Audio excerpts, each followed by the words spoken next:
कल की क्लास में किसी को कोई डाउट है क्या?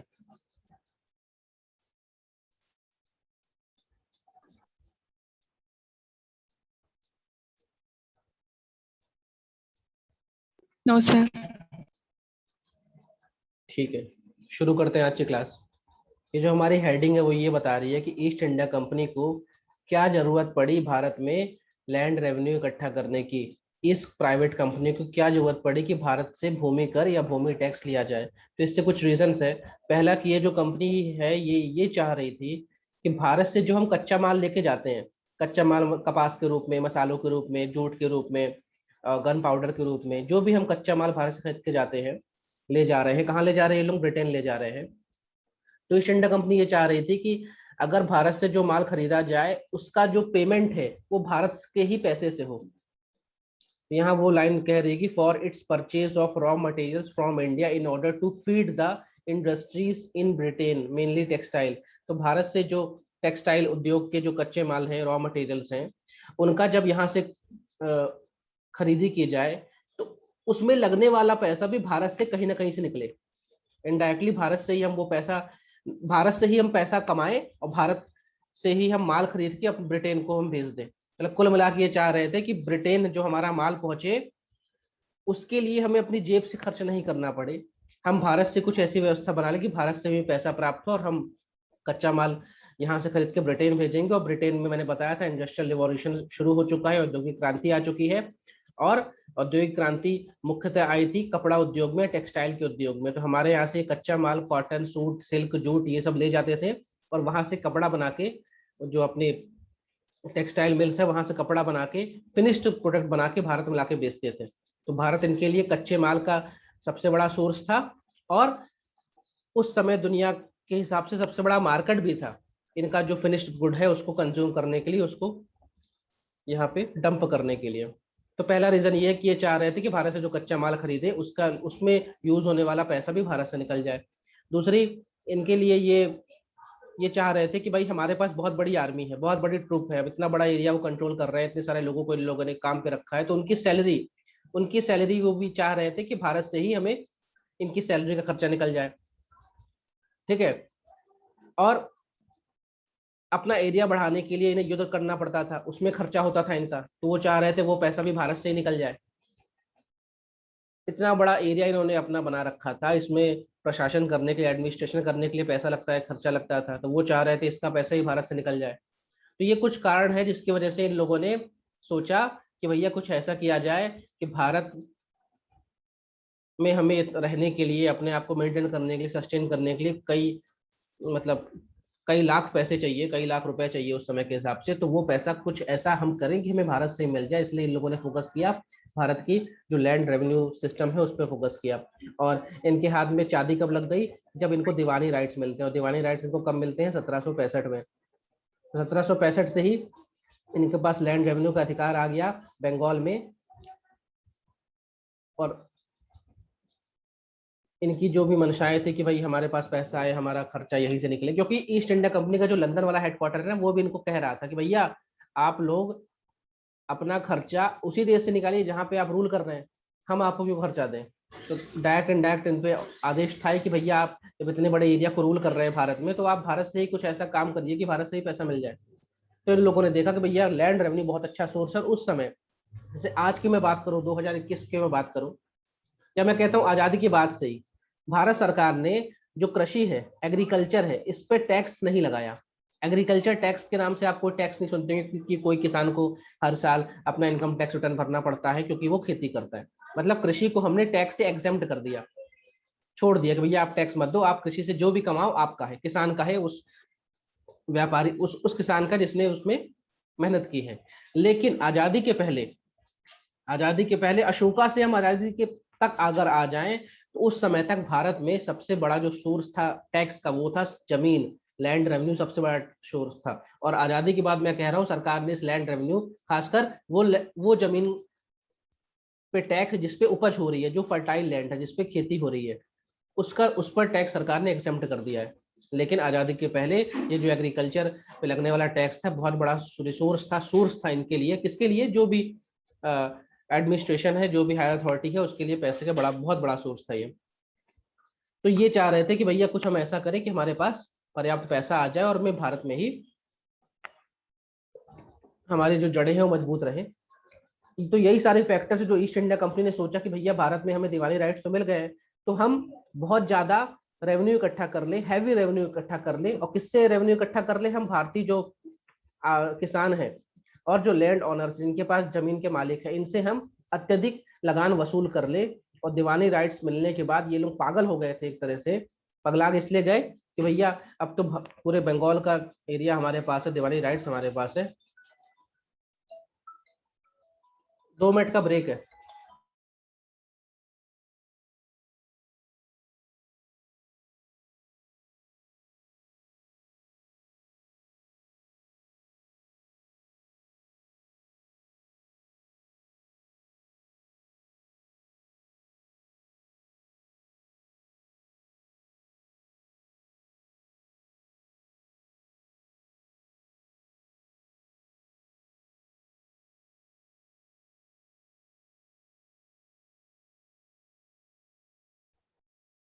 हेलो,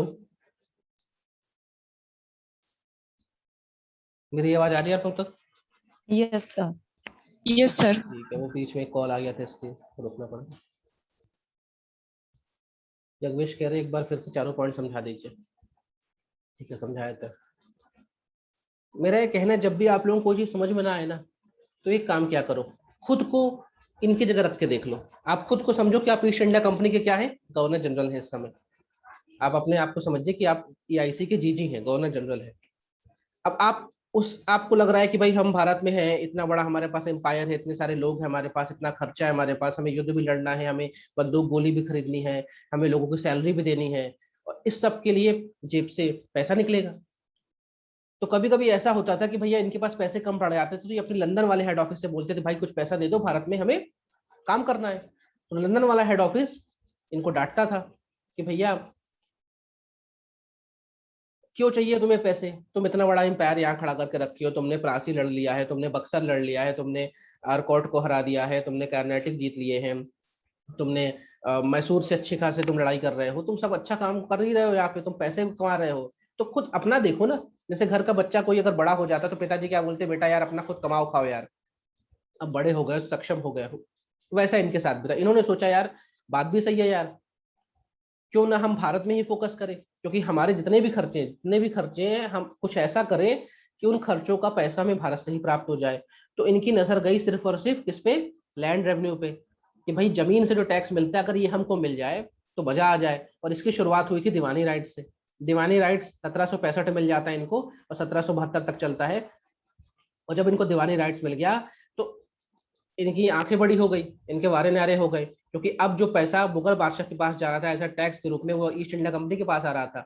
और इन लोगों ने सोचा कि जब पैसा मिल रहा है, फ्री का पैसा है, इन्होंने तो खेती की नहीं, इन्होंने किसान के तहत मेहनत तो की नहीं, बस फ्री का इनको पैसा मिल रहा था। तो इन्होंने अपनी जो भूख है, अपनी लस्ट है, अपनी ग्रीड है, उसको कई गुना ज्यादा बढ़ा दिया।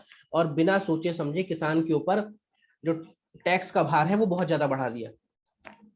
इनको तो ये दिख रहा था ईस्ट इंडिया कंपनी वालों को, यार जितना अधिक पैसा आएगा उतना हम लोग सिक्योर रहेंगे, सेफ रहेंगे, हमारे पास ज्यादा प्रॉफिट आएगा, और हम लंदन वाली अपनी कंपनी जो है पेरेंट कंपनी, उसको ही पैसा दे पाएंगे, और हम भी यहाँ पे मजे से रहेंगे। इंडिया वाले सोच रहे थे, लेकिन इन लोग ये भूल गए कि भारत में अगर आप इतना ज्यादा टैक्स लेंगे तो वो जो किसान कहाँ से इतना टैक्स चुकाएगा।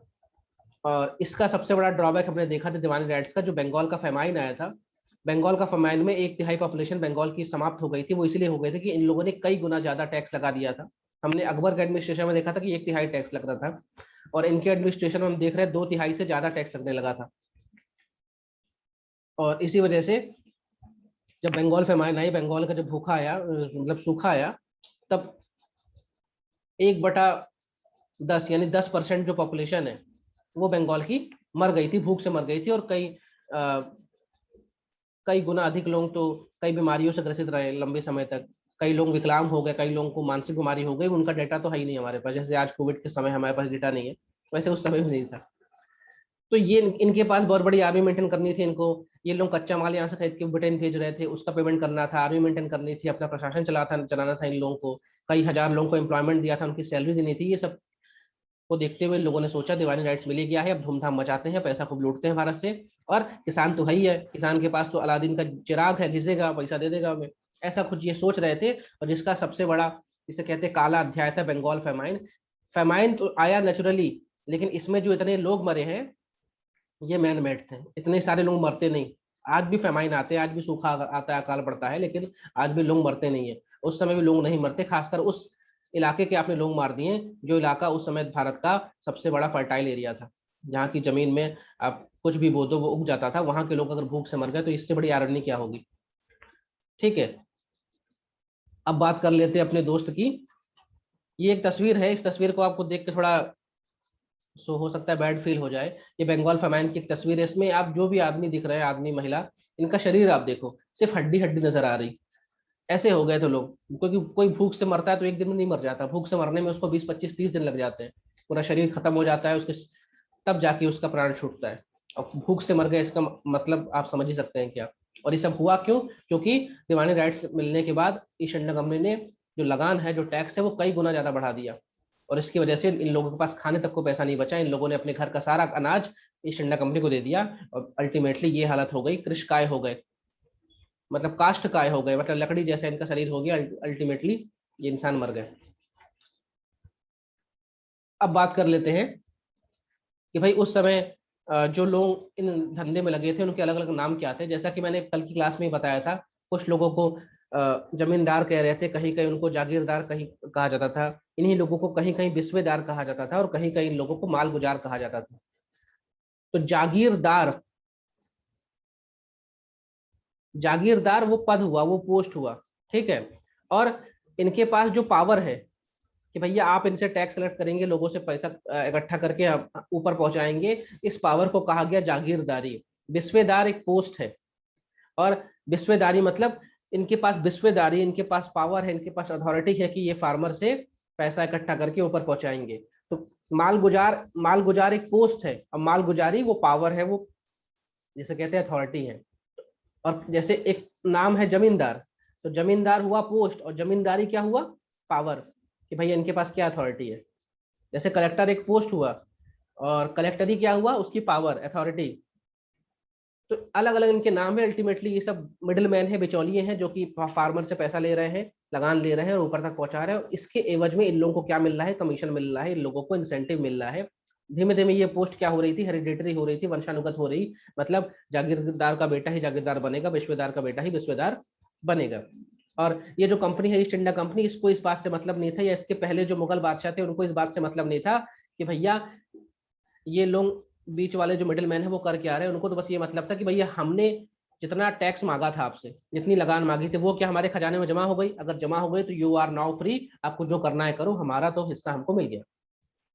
तो ये इनका जो जिसे कहते हैं लचीलापन, या जिसे कहते हैं कि इनकॉम्पिटेंसी की वजह से ही ये जो मिडिल मैन है धीमे धीमे इतने मजबूत हो गए कि इन लोगों ने किसानों को सिर्फ और सिर्फ एक रिसोर्स समझा, किसानों को सिर्फ एक एंटिटी समझा, एक वस्तु समझा।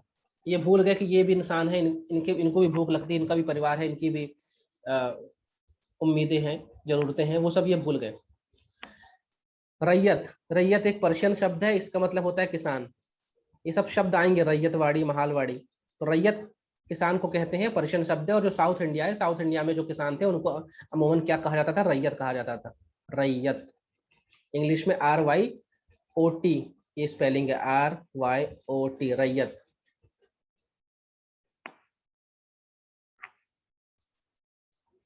अब बात करते हैं वॉरेन हेस्टिंग की, क्योंकि वॉरेन हेस्टिंग के समय से मैंने आपको पहले ही बताया था कि इसने 5 साल वाला एक कॉन्सेप्ट लाया था, फिर 1 साल वाला कॉन्सेप्ट लाया था, लेकिन अल्टीमेटली ये फेल हो गया था।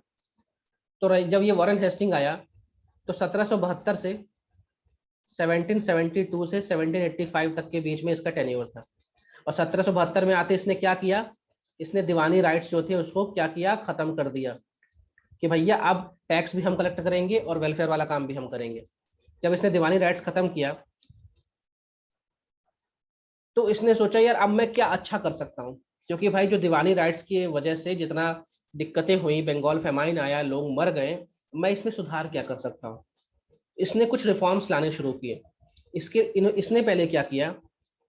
इसने 1773 में एनुअल लीज देना शुरू किया। एनुअल लीज मतलब इसने बोला भैया ये पीस ऑफ लैंड है, 1 साल की मैं तुम्हें क्या दे रहा हूँ, 1 साल का ठेका दे रहा हूँ। हिंदी में ठेका मत लिख देना, इसे लिखना निविदा, ये समझाने के लिए बोल रहा हूँ ठेका। तो वॉरेन हेस्टिंग ने बोला कि ये पीस ऑफ लैंड है, हर इसका ठेका 1 साल के लिए मिलेगा।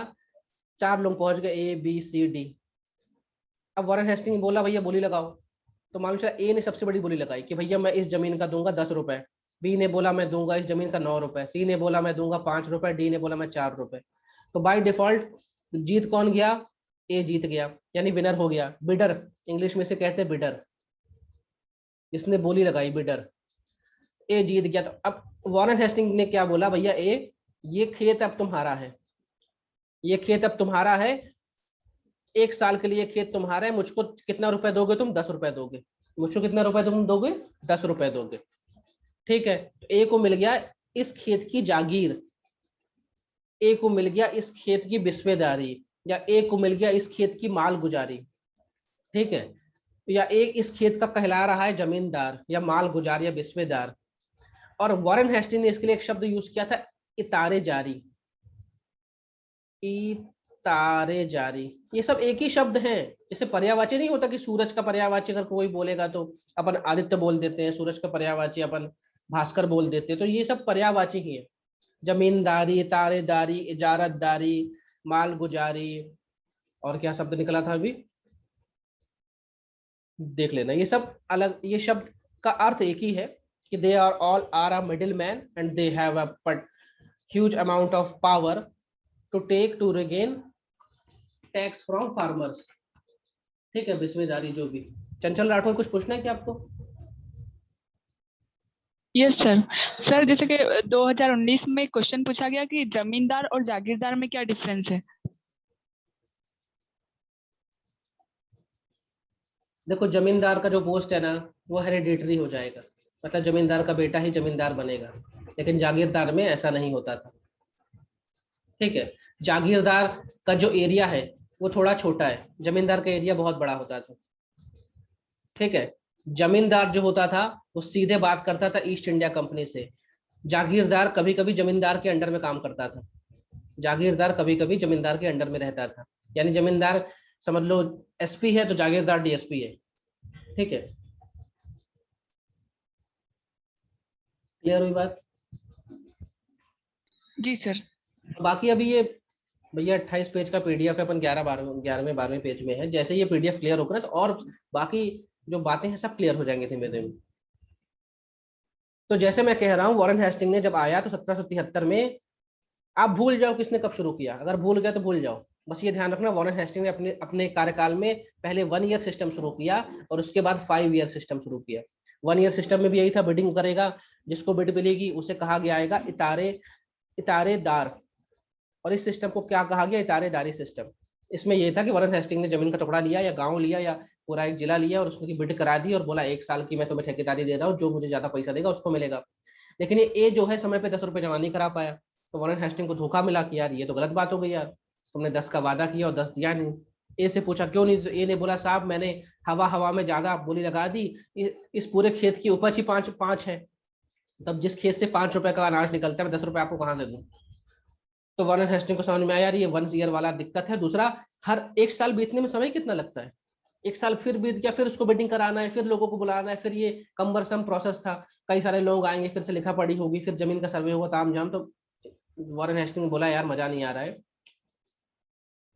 वॉरेन हेस्टिंग ने बोला अब मैं क्या करता हूँ, मैं 5 साल वाला सिस्टम शुरू करता हूँ कि भैया एक बार बिडिंग कराऊंगा और 5 साल का फिक्स कर दूंगा, 5 साल का मुझे पैसा चाहिए। आदित्य जोशी कुछ पूछना है क्या?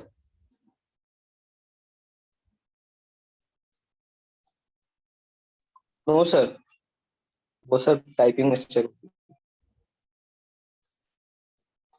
तो जब भी आप ईस्ट इंडिया कंपनी के लैंड रिफॉर्म्स के बारे में लिखेंगे तो आप सबसे पहले वॉरेन हेस्टिंग को 2-3 लाइन का सम्मान देंगे कि इस आदमी ने भी पहले 1 ईयर प्लान शुरू किया, फिर 5 ईयर प्लान शुरू किया, और इन दोनों सिस्टम को क्या कहा गया, इतारेदारी। तो इतारेदारी सिस्टम के बारे में कभी आ जाए तो आप बताएंगे this system was introduced by Warren Hasting and in this system firstly Warren Hasting ने 1 साल वाला कार्यक्रम शुरू किया, 1 ईयर सिस्टम शुरू किया, उसके बाद जब वो फेल हो गया तो उसने 5 साल वाला सिस्टम शुरू किया। लेकिन इसके चेहरे को देख के लग रहा है ना आपको कि ये जो भी करेगा फेल हो जाएगा, क्योंकि था तो करप्ट आदमी। तो इसने 1 ईयर सिस्टम भी शुरू किया, फिर 5 ईयर सिस्टम शुरू किया, लेकिन अल्टीमेटली ये फेल हो गया। फेल मतलब भाई जिसने जो वादा किया वो चुकाया ही नहीं पैसा। इस पेज में लिखी हुई बातें क्लियर है? जी सर। तो इतारेदारी सिस्टम का जब भी बात आएगा तो वॉरेन हेस्टिंग का नाम आपको लिखना है। जैसे परमानेंट सेटलमेंट की जब भी बात आती है तो अपन कॉर्नवालिस को बोलते हैं ना, वैसे इतारेदारी, इतारेदारी बिलोंग्स टू वॉरेन हेस्टिंग्स। अब ये जो व्यक्ति है जिसका नाम है लॉर्ड कॉर्नवालिस, किस काम का लॉर्ड यार, इन लोगों ने राज किया हमारे ऊपर, लॉर्ड नहीं बोलेंगे अपन, इन्हें कॉर्नवालिस बोलेंगे। यज्ञेश कह रहे सर 1 ईयर सिस्टम और 5 साल का सिस्टम क्या है? वॉरेन हेस्टिंग ने जो उसके पास जमीन थी, लैंड था, उसने उसकी बिड कराई, निविदा कराई, और वो बिड किसको, जिसको भी मिली, तो पहले उसकी बिड 1 साल की थी कि भाई 1 साल का ठेका दिया है आपको और आप मुझको पैसा दीजिए। लेकिन जब 1 ईयर सिस्टम फेल हो गया तो उसने 5 ईयर सिस्टम शुरू किया कि एक ठेकेदार को 5 साल का ठेका दे दो, एक जमींदार जागीरदार को 5 साल की जमीन दे दो, 5 साल तक का आपका ठेका है, आप 5 साल में हमको इतना पैसा देंगे। तो ये था उसका 1 ईयर सिस्टम और 5 ईयर सिस्टम, जिसको उसने क्या कहा, इतारेदारी। उसने अपने स्तर पे कोशिश की थी कि भैया अब टैक्स तो चाहिए हमें, तो उसने पहले 1 ईयर सिस्टम शुरू किया जो कि फेल हो गया। उसके बाद उसने बोला यार हर साल ये बेवकूफ़ी मैं नहीं करूंगा कि हर साल मैं लोगों को टेंडर निकालूंगा, इसलिए उसने क्या किया, 5 साल वाला कर दिया। अब ये जो व्यक्ति है कॉर्नवालिस, कॉर्नवालिस ने परमानेंट सेटलमेंट की शुरुआत की, और परमानेंट सेटलमेंट की जब शुरुआत की तो बंगाल, बिहार और यहाँ पे उड़ीसा भी लिख लो आप, बंगाल, बिहार, उड़ीसा में इसने शुरुआत की। इस कॉर्नवालिस के अंडर में इसका एक सबऑर्डिनेट था, इसका जूनियर था, इसका नाम था जॉन शोर, इसके अंडर में काम करता था। और कॉर्नवालिस का जो टेन्योर है वो 86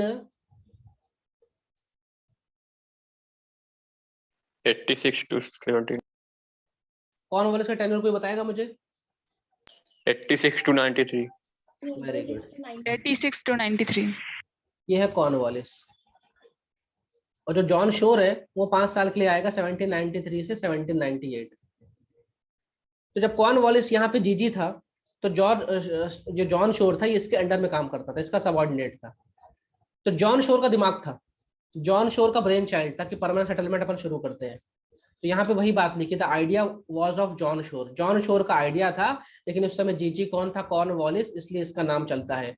लेकिन परमानेंट सेटलमेंट का पूरा आइडिया किसका था, जॉन शोर का। तो जॉन शोर कॉर्नवालिस के बाद जीजी बनेगा 5 साल के लिए। तो जॉन शोर ने आइडिया लगाया, इसको इसके सामने प्रेजेंट किया, कॉर्नवालिस के सामने, कि सब ऐसा ना करें, अपन एक सर्वे करवा लेते हैं पहले। सर्वे कैसा करवाएंगे, डिकेडल सर्वे कराते हैं। डिकेडल मतलब 10 साल का।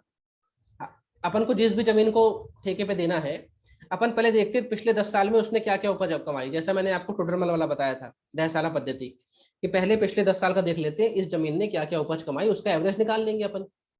और एवरेज निकालने के बाद अपन, यानी ईस्ट इंडिया कंपनी ठेका नहीं देगी, अपन कोई बिडिंग नहीं कराएंगे। हमने एवरेज निकाला, मान लीजिए एक जमीन का एवरेज है 100 रुपए, तो ईस्ट इंडिया कंपनी कह रही है कि भैया ये जमीन है, इससे मुझे 100 रुपए चाहिए, कौन दे सकता है 100 रुपए? तो कोई आएगा, ए आएगा, बोलेगा सर मैं 100 रुपए दे दूंगा, तो ए को मिल जाएगा क्या, ठेका। यानी यहाँ पे क्या हो रहा है, परमानेंट सेटलमेंट में ईस्ट इंडिया कंपनी खुद तय कर रही है कि हमें कितना टैक्स चाहिए। जबकि वॉरेन हेस्टिंग के 1 ईयर सिस्टम या 5 ईयर सिस्टम, जिसको हमने इतारेदारी कहा है, उसमें क्या कहा था, वॉरेन हेस्टिंग तय नहीं कर रहा था, जो जनता थी, यानी जो ठेकेदार थे, जो बोली लगाने वाले थे, वो तय कर रहे थे कि साहब हम इस जमीन का आपको इतना देंगे। लेकिन यहाँ पे क्या हो रहा है, ईस्ट इंडिया कंपनी खुद तय कर रही है कि मुझे इस जमीन का इतना चाहिए। ये एक बेसिक डिफरेंस है परमानेंट सेटलमेंट और इतारेदारी में। वॉरेन हेस्टिंग ने फ्री मार्केट कर दिया, भैया ये जमीन है, कौन सबसे अधिक बोली लगाएगा उसको मिलेगा। लेकिन कॉर्नवालिस ने सर्वे कराया पिछले 10 साल का, और कॉर्नवालिस ने तय कर दिया मुझे इस जमीन का 100 रुपए चाहिए। अब आ जाओ मार्केट में, तो ए आया, बी आया, सी आया, डी आया। अब कॉर्नवालिस ने कहा भैया मिनिमम इसका तो 100 रुपए तो मुझे चाहिए, 100 रुपए से अधिक कौन दे सकता है? तो इसने बोला, ए वाले ने, साहब मैं 120 रुपए दे दूंगा। और सबसे ज्यादा इसी ने बोला था। ए को क्या मिल गया, ठेका मिल गया। और जब ए को ठेका मिला तो कितने साल का मिला, 10 साल का मिला, कि भैया 10 साल का क्या हो गया, ठेका हो गया। लेकिन ऐसा नहीं कि ये 10 साल तक मन मर्जी करेगा। ये जो परमानेंट सेटलमेंट था ये 10 साल के लिए था, 10 ईयर का था। मतलब ये जो किसान है वो फिक्स, किसान को टेंशन नहीं, किसान को बता दिए भाई तेरी जो जमीन है इस जमीन से इतना बनता है 10 साल का, अब तुम हर साल हमको पैसा दोगे। तो परमानेंट सेटलमेंट में क्या था, ईस्ट इंडिया कंपनी थी, बीच में कौन था, ए था, ए के नीचे कौन था, किसान था। तो जो किसान था, किसान को हर साल पैसा किसको देना पड़ता था, ए को देना पड़ता था। ए हर साल पैसा किसको देता था, ईस्ट इंडिया कंपनी को देता है। अगर किसी साल ए ने पैसा टाइम पे नहीं दिया तो ए की जमींदारी छिन गई। किसी साल किसान ने टाइम पे पैसा ए को नहीं दिया तो किसान की जमीन छिन गई। यानी कितना स्ट्रिक्ट ये लॉ था कि 10 साल का फिक्स कर दिया कि भाई 10 साल में इतना आपको चाहिए, लेकिन पेमेंट होना चाहिए साल भर, एक साल में एक बार या एक साल में 2 बार, जो भी उनका उस समय का फिक्स रहा होगा। तो यहाँ पे इतना स्ट्रिक्ट रूल था कि अगर किसान अपने हिस्से का जो पैसा है वो नहीं दिया ए को तो ए इसकी जमीन छीन लेगा, और ए ने जो पैसा वादा था ईस्ट इंडिया कंपनी को वो नहीं दिया तो ईस्ट इंडिया इसकी जमींदारी छीन लेगा। जब ये सब चल रहा था तो जो ए है, ए को बोला गया कि तुम कहलाओगे जमींदार, तुम कहलाओगे लैंड लॉर्ड, यानी तुम्हारे अंडर में मैंने तुम्हें जितनी जमीन दी है उस जमीन के मालिक हो तुम। आप उस जमीन के तुम मालिक हो, किसान मालिक नहीं है। परमानेंट सेटलमेंट आने से पहले जो जमीन थी, जो लैंड था, वो सिर्फ राजा का होता था, स्टेट का होता था, उस जमीन किसी व्यक्ति की नहीं होती। मतलब ऐसा कहा गया था कि जो भूमि है, जो धरा है, वो किसी आदमी की संपत्ति हो ही नहीं सकती, क्योंकि हम धरती को माता मानते थे, हम धरती को पूजते थे। तो ऐसा थोड़ी ना होगा कि माता का कोई मालिक होगा, होता है क्या कि हम, हमारी मम्मी, हमारे जो आपकी माता है, क्या आप उनके मालिक हो? नहीं हो, क्योंकि हमने, वो माता है हमारी। तो हम जमीन को मदर मान रहे थे, उनको मदर का दर्जा दे रहे हैं, तो जमीन का मालिक तो कोई हो ही नहीं सकता। जमीन का मालिक कौन हो सकता है? भगवान। जमीन का मालिक कौन हो सकता था? या राज्य। तो आदमी उसका मालिक नहीं होता था। लेकिन परमानेंट सेटलमेंट में ये कॉन्सेप्ट आया कि जो जमींदार होंगे अब वो जमीन के मालिक कहलाए जाएंगे। Zamindar are now termed as the landlord, ये जमीन के मालिक कहलाए गए। पहली चीज, जब जमीन के मालिक है तो ये किसान जमींदार की जमीन में काम कर रहा है, और किसान ने अगर अपने जो वादा था उस हिसाब से उसने क्या नहीं दिया, लगान नहीं दिया, तो जमींदार तो जमीन का मालिक है और किसान को यहाँ से रिप्लेस कर देगा। भागो तुम, रामलाल तुम अब खेती नहीं करोगे। श्यामलाल को बोलेगा श्यामलाल तू अब मेरे खेत में खेती कर। तो यहाँ पे हम ये देख रहे हैं कि जो मिडिल मैन है उसको बना दिया गया जमीन का मालिक, और जो किसान है, जो टिलर है, जो जोत रहा है खेत को, वो एज आ, जिसे कहते हैं टीनेंट हो गया, वो एज आ किराएदार उस खेत में काम कर रहा है। वो एक ऐसा टीनेंट काम कर रहा है, जब तक वो समय पे लगान देता रहेगा तब तक वो खेत में काम करने का अधिकार है उसके पास। और जब जिस साल उसने जो भी तय लगान था वो नहीं दिया, उस साल उसको यहाँ से एक्सपेल कर दिया गया, यहाँ से निकाल दिया गया। और इस सब चीजों को करने के लिए एक लॉ आया था जिसको बहुत, ये लॉ तो वारेन हेस्टिंग के टाइम से चल रहा था, लेकिन इस लॉ को बहुत बुरी तरह यूज किया गया कॉर्नवालिस के टाइम पे, जिसको कहते थे सनसेट लॉ या सूर्यास्त का नियम, या सूर्यास्त का कानून। इसमें यह था कि भाई एक निश्चित तारीख तय कर दी जाती थी कि भैया इस तारीख तक आप लोगों को अपना लगान चुकाना है, किसान को कह दिया गया।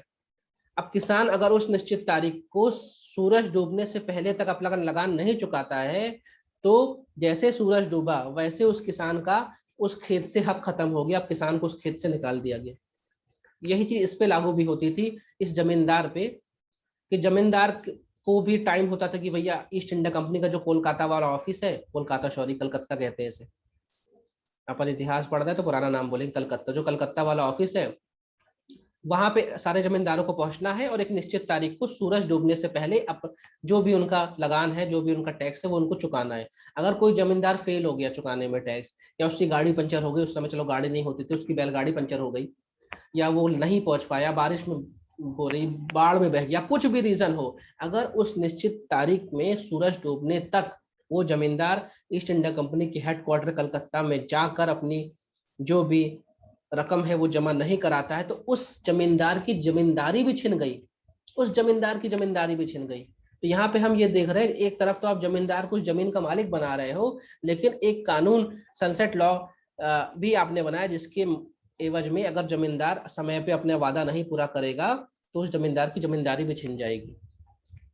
लेकिन अगर जमींदार समय पे वादा कर रहा है, समय पे पूरा कर रहा है, सब कुछ अच्छा कर रहा है, तो जमींदार के मरने के बाद जो उसका बेटा है बाय डिफॉल्ट वो जमींदार कहलाएगा उस एरिया का।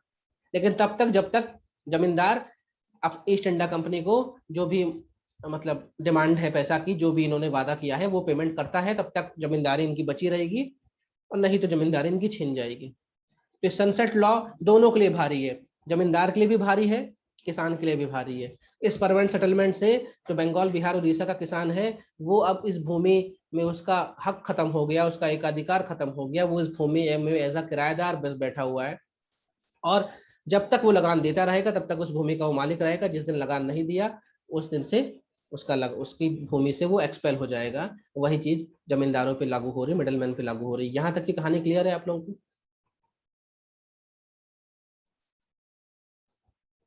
Yes sir.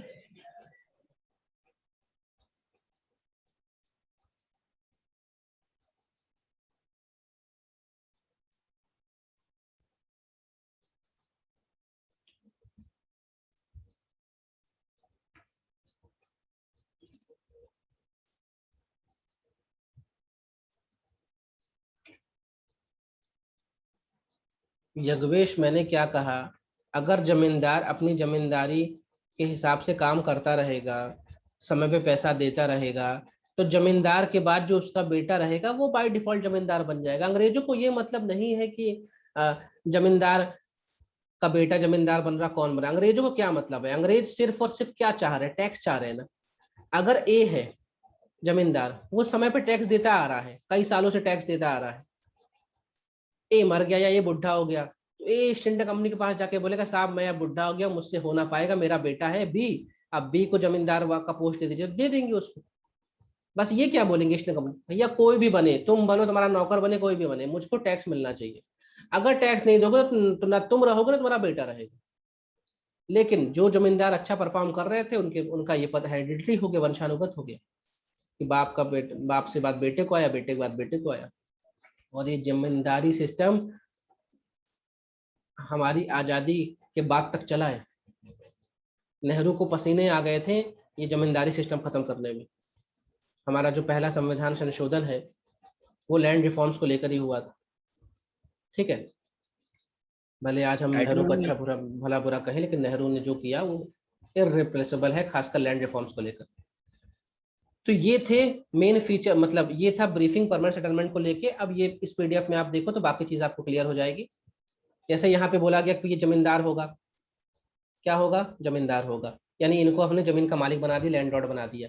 उसके बाद जमींदारों को हमने क्या बोला कि भैया आप एक फिक्स रेवेन्यू, जब तक आप अपना तय हुआ, जो भी आपके बीच में और ईस्ट इंडिया कंपनी के बीच में जो तय रकम है, जब तक आप वो देते रहेंगे, as long as they paid the fixed revenue, तब तक आप इस जमीन के जमींदार रहेंगे। और जब आपने देना बंद कर दिया या कम दिया, उस दिन से आपकी जमींदारी छिन गई। आपकी जो ओनरशिप है, जमींदारी है, जमींदारी जो आपको मिली है वो हेरिडिटरी है और ट्रांसफरेबल भी है। यानी आप जब तक काम करते रहेंगे तो आप भी जमींदार रहेंगे, आपका बेटा भी जमींदार बन जाएगा। लेकिन आप अगर ढंग से काम नहीं करेंगे तो मान लीजिए आप ए हैं, आपकी जमींदारी छीन के मैं बी को दे दूंगा, क्योंकि इसमें लिखा है ट्रांसफरेबल भी है। सर रॉबर्ट क्लाइव का टेन्योर थोड़ा बता दीजिए, कंफ्यूजन हो रहा है। यहाँ रॉबर्ट क्लाइव कहाँ से आ गया भाई? अंकित,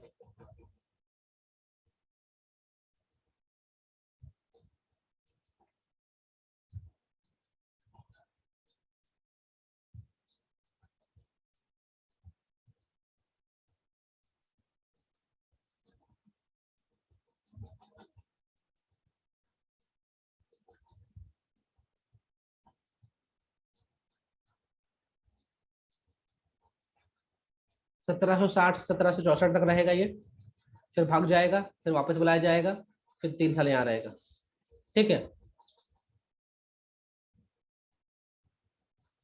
ये रॉबर्ट क्लाइव का टेन्योर है। क्लियर है?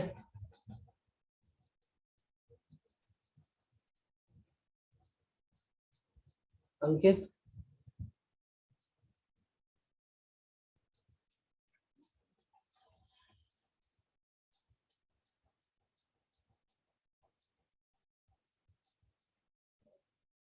ठीक है, तो यहाँ पर ट्रांसफरेबल मतलब हस्तांतरण भी हो सकता है। अगर कोई जमींदार ढंग से काम नहीं करेगा तो उसकी जमींदारी छीन के किसी और को दे देंगे। जमींदारों को यह अधिकार है कि वो उनके अंदर जो जमीन है, जो जमीन उनको मिली है, उस जमीन को बेच भी सकते हैं या फिर कहीं मॉर्टगेज भी रख सकते हैं। मान लीजिए उनको कहीं पैसे की जरूरत है तो लाला के पास वो जमीन को गिरवी भी रख सकते हैं, क्योंकि वो जमीन के मालिक हो गए। और सबसे बड़ी बात इसमें थी परमानेंट सेटलमेंट की, जो रेवेन्यू था वो फिक्स था। भाई 10 साल का फिक्स हो गया ना कि 10 साल में इतना पैसा चाहिए। तो ना ईस्ट इंडिया कंपनी बार बार कम ज्यादा कर रही रकम, ना जमींदार को टेंशन कि भैया इस साल अगले साल बढ़ जाएगा पैसा या कम हो जाएगा। तो ये एक तरह का रिलैक्स था थोड़ा, कि 10 साल का पैसा फिक्स था और इंक्रीज नहीं किया जाएगा। लेकिन किसान को इससे मतलब नहीं था, किसान से तो लूट लेते, बिंदास लूटते थे ये लोग। तो ये कुछ मेन फीचर्स हैं इसके परमानेंट सेटलमेंट के। यहाँ परमानेंट मतलब ही क्या, ये जो शब्द आ रहा है ना परमानेंट, स्थायी, क्या स्थायी, साल टेन्योर स्थायी 10 साल के लिए, रकम स्थायी कि कितना टैक्स देना है, यही है। तो यही है परमानेंट सेटलमेंट। मतलब सेटल कर दिया भैया कि दो लोगों के बीच में बात हो गई कि भाई इतने साल का इतना पैसा आपको देना है, आप भी राजी हम भी राजी, इसीलिए इसको कहा जा रहा है परमानेंट सेटलमेंट या स्थायी बंदोबस्त। अच्छा खासा बंदोबस्त कर, 10 साल का बंदोबस्त कर दिया, ठीक है। और जो दिया जाएगा ठेका वो बिडिंग के माध्यम से होगा, है ना। और इसमें यही कि जो हाईएस्ट बिड डालेगा उसको मिलेगा। अंग्रेजों ने तय कर दिया भाई मुझे तो 100 रुपए चाहिए, लेकिन 100 रुपए से अधिक कौन देगा। किसी ने बोला साहब मैं 150 दूंगा, ले भाई तेरे को जमींदारी दे दी हमने, लेकिन साल भर हर साल पैसा देते रहना, नहीं देगा कि जब तेरी जमींदारी छीन के तो किसी और को दे दूंगा। क्योंकि जो राइट ऑफ ओनरशिप है वो हेरिडिटरी भी है और साथ में ट्रांसफरेबल भी है। काम नहीं करोगे तो हस्तांतरण कर देंगे, और काम करते रहो तुम भी जमींदार रहो, तुम्हारा बेटा भी जमींदार रहेगा।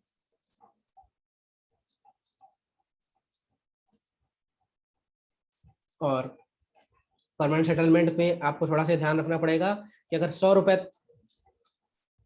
रुपए अगर टैक्स आएगा तो 89 रुपए किसको मिलेगा, कंपनी को मिलेगा, और 11 रुपए कमीशन किसको मिलेगा, जमींदार को मिलेगा, ठीक है। और जो किसान है उसका उसका ओहदा क्या हो गया, टेनेंट का ओहदा हो गया, मतलब उसका ओहदा सिर्फ और सिर्फ किराएदार का हो गया। ये मैंने आपको क्लियर कर दिया है कि जब जमीन का मालिक जमींदार हो गया तो किसान उस जमीन में काम भले ही करे, लेकिन कैसा काम कर रहा है, एज अ किराएदार, एज अ बटाईदार, कि भैया तू काम करेगा, खेती होगी, फसल लेगा, फसल से लगान देगा, तब तो तू खेती करेगा।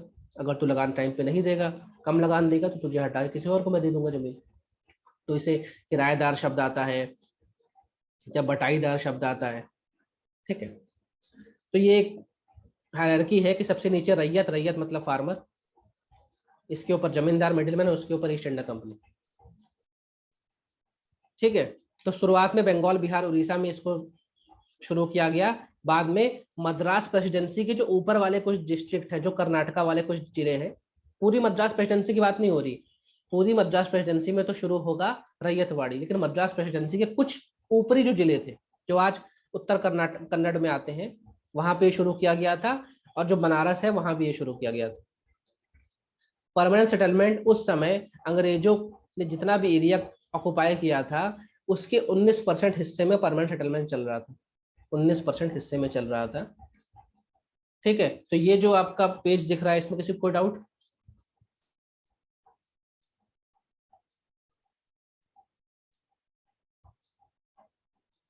किसी को कोई डाउट अभी जो पीडीएफ शेयर हो रही है इसमें? No sir.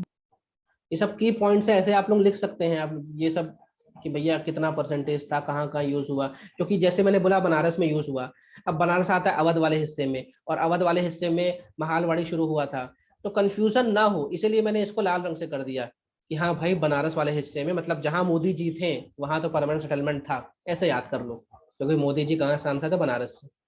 और उत्तर कर्नाटक का कुछ जिले, भाई आज तो कर्नाटक एक पूरा स्टेट है और मद्रास एक शहर है, लेकिन उस समय मद्रास प्रेसिडेंसी जिसका हेडक्वार्टर मद्रास में ही था, उसका एरिया बहुत बड़ा था, उसमें कर्नाटका वाले भी कुछ हिस्से आते थे। तो एक ट्रिविया हो सकता है, एग्जाम में कंफ्यूज कर सकता है आपको, तो ये दो बात जरूर ध्यान रख लेना, ठीक है। और ये 19% एरिया में था। वैसे मैं क्वेश्चन कराऊंगा तो क्लियर हो जाएगा सब कुछ, ठीक है। और ये जो सनसेट लॉ है ये मैंने आपको बता दिया कि डेडलाइन से पहले अगर पैसा दिया तो ठीक, लेकिन तो सूरज अगर डूबा तो तुम्हारा सूरज भी डूब गया, तुम्हारी जमींदारी छीन लेंगे, तुम्हारी किसानी छीन लेंगे। अब इन सब के पीछे इनका आइडिया क्या था? सिंपल सा आइडिया, पैसा, मनी मनी मनी, सबको मनी चाहिए। सर इसका टाइम क्या था? सर आपने कुछ अब ये नॉर्दर्न एरिया, हमें क्या इतिहास में पीएचडी नहीं करना है। परमानेंट सेटलमेंट जो है 1793 में शुरू हुआ और 10 साल के लिए था, मतलब 1803 तक तो चला ही होगा। अब इस 10 साल में ऐसा नहीं कि एक ही दिन एक ही समय पे पूरे देश में लागू हो गया, 19% एरिया में एक ही समय लागू हो गया। समय समय पे पहले बिहार, बंगाल, बिहार, उड़ीसा में हुआ, फिर धीमे धीमे नीचे हुआ। और ऐसा भी नहीं कि हर जगह 10 साल पूरा चला है, कहीं कहीं इन्होंने पहले भी खींच लिया उससे हाथ। तो आप तो बस ये जानो परमानेंट सेटलमेंट शुरू कब हुआ, 1793 में। इसमें 10 साल का फिक्स टेन्योर था, 10 साल का फिक्स इसमें रेवेन्यू शेयरिंग मॉडल था। ठीक है, अब जिसके ज्यादा अंदर नहीं घुसना आपको, हम आप इतिहास में पीएचडी नहीं कर रहे। ठीक है, तो इसके बीच में इसके पीछे आइडिया क्या था? सिंपल सा आइडिया, क्या? पैसा, मनी, मनी मनी था। दूसरा, पैसा भी चाहिए और हेडेक भी नहीं चाहिए। मतलब पैसा भी चाहिए और हेडेक ही लिख देता हूँ, चलो मैं हेडेक नहीं चाहिए, मतलब सरदर्द नहीं चाहिए मुझे। तो इन्होंने क्या बोला, 10 साल के लिए अगर फिक्स कर देंगे तो 10 साल तक देखना है। जैसे जनगणना हमारे देश में होती है, हर 10 साल में एक बार होती है। अगर हर साल हो तो क्या हो, मालूम चले देश भर के आधे एम्प्लॉय तो जनगणना ही करने लगे थे। 10 साल में इसलिए करते हैं कि टीडीएस जॉब होता है, पूरे देश को चेक करना पड़ता है कौन मरा है, कौन जिंदा है, किसके पास क्या क्या है, इसलिए हर 10 साल में करते हैं। इन्होंने भी सोचा कि यार देश इतना बड़ा है, हमारे टेरिटरी इतनी बड़ी हो गई है, हमारे पास मैन पावर भी कम है, उस समय आईटी भी नहीं था और सब कुछ हाथ से रखना पड़ता था। तो इन्होंने सोचा 10 साल का कर देते, इससे हेडेक कम रहेगा, एडमिनिस्ट्रेटिव एफिशिएंसी हमारी बढ़ जाएगी, हमें ये पता रहेगा कि हमारा टैक्स इनकम कितनी है और उसका रेगुलर फ्लो बना है। रेगुलर फ्लो मतलब हर साल पैसा मिल रहा है, तो रेगुलर फ्लो बना हुआ है। इसके अलावा इन्होंने सोचा कि जो लैंड होल्डर्स हैं, जिनको हम कितना परसेंट दे रहे हैं, 11% दे रहे हैं। अब लैंड होल्डर की कमाई कहाँ से हो रही? लैंड से हो रही।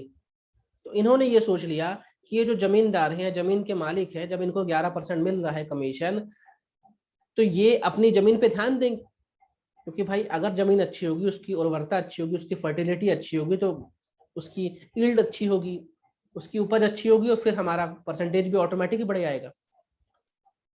तो अंग्रेज ये सोचते हैं कि लैंड होल्डर्स जो हैं ये जमीनों पे ध्यान दिया करेंगे, मतलब उनकी सिंचाई व्यवस्था पे ध्यान देंगे, कुछ खाद और लगेगा उस पर ध्यान देंगे, किसान को भी पैसा देंगे, किसान परेशान ना हो, सीधे खेती पे ध्यान दे।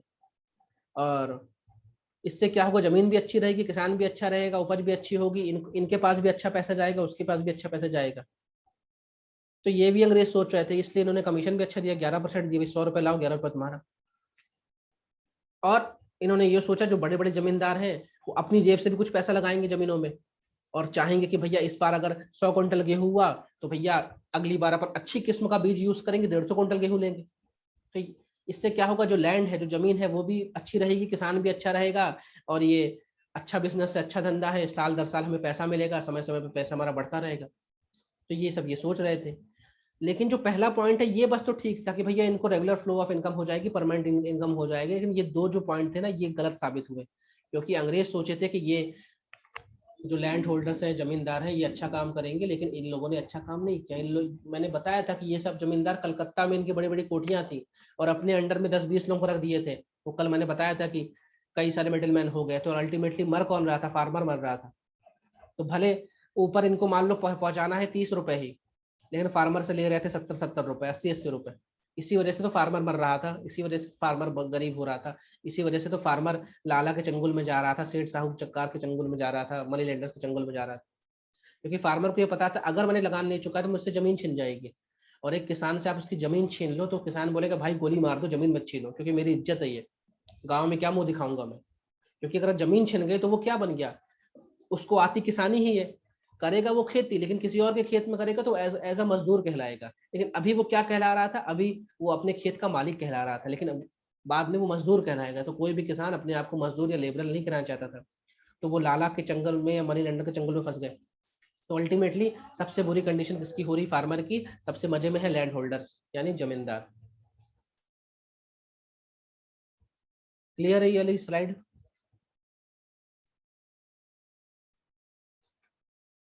जी सर। और सबसे बड़ी बात, इन्होंने सोचा ये जमींदार जो है इनका, ईस्ट इंडिया कंपनी ने सोचा जमींदार जो है इनका घर हम चला रहे हैं ना, तो ये हमेशा हमारे वफादार रहेंगे। तो कल को किसान हमसे लड़ाई करेगा, बगावत होगी, दंगे होंगे, कुछ और होगा, तो ये जमींदार जो है ये हमारा साइड देगा। और जमींदार के पास पैसा है, जमींदार के पास लैठा है, तो जमींदार के पास मतलब एक लोगों का समूह है। तो ये किसान जब कभी हल्ला भी करने आएंगे ना, तो हमको ये जमींदार ही उनको रोक लेंगे, जमींदार ही उनको दबा देंगे, डांट देंगे, डपट देंगे। और ऐसा इसलिए भी हो रहा था कि 1772 में एक सन्यासी रिवोल्ट हो चुका है, सन्यासी विद्रोह। और 1773 में एक विद्रोह हो चुका है, फकीर विद्रोह।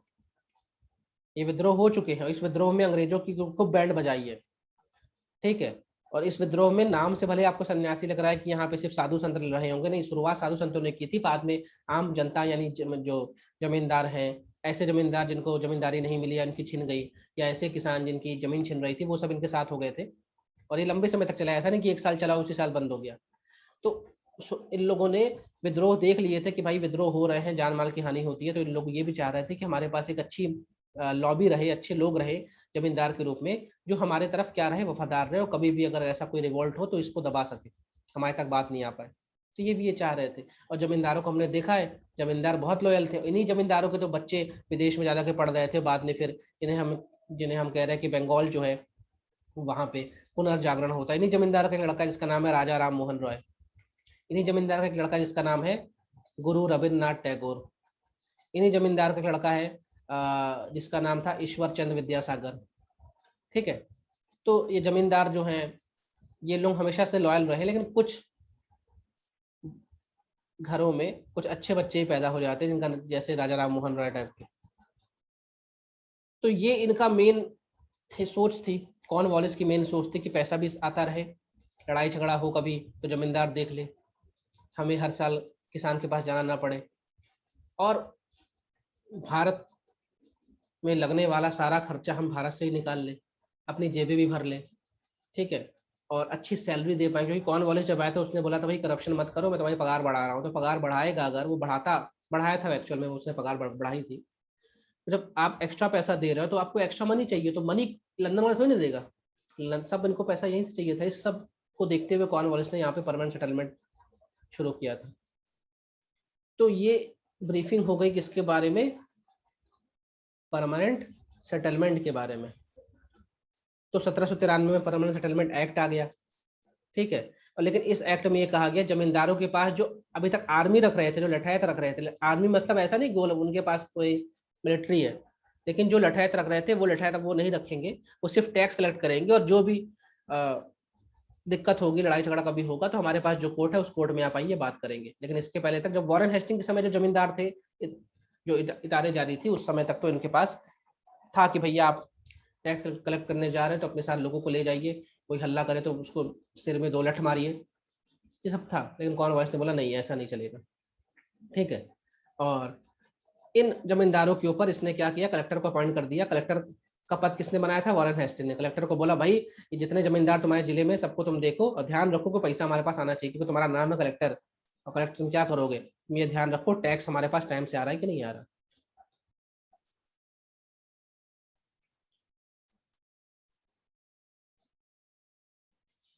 अब यहाँ पे बात है कि परमानेंट सेटलमेंट फेल क्यों हो गया।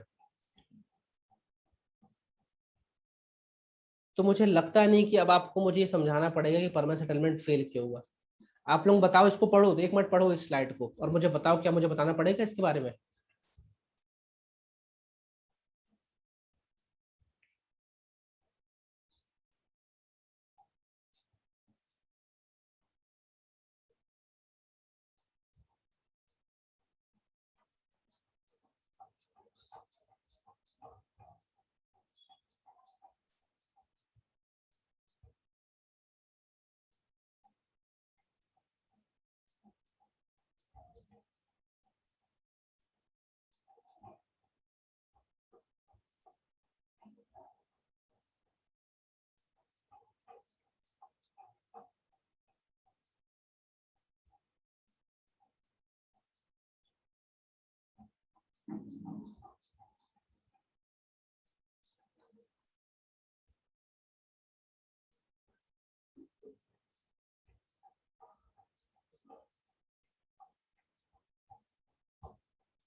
सभी को समझ में आए 6 पॉइंट?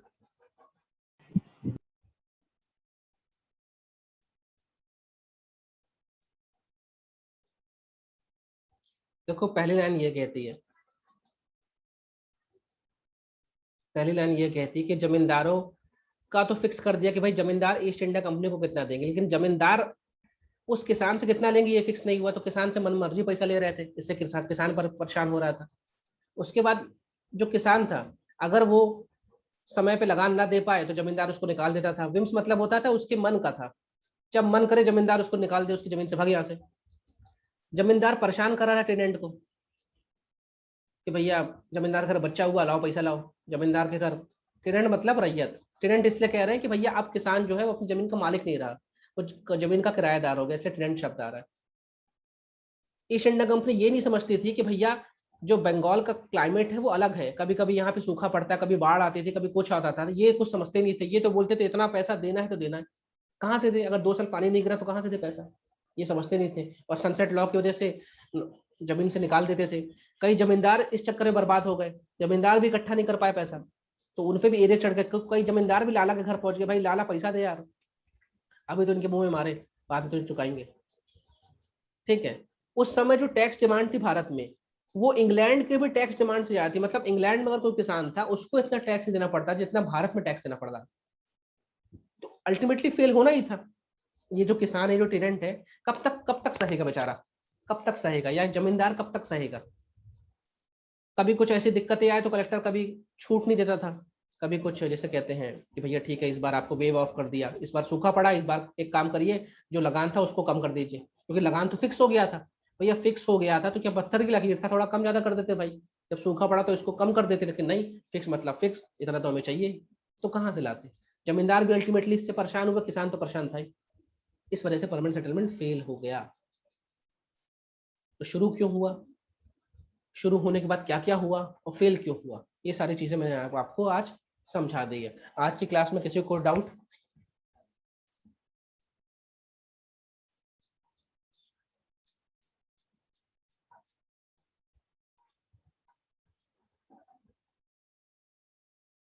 No sir.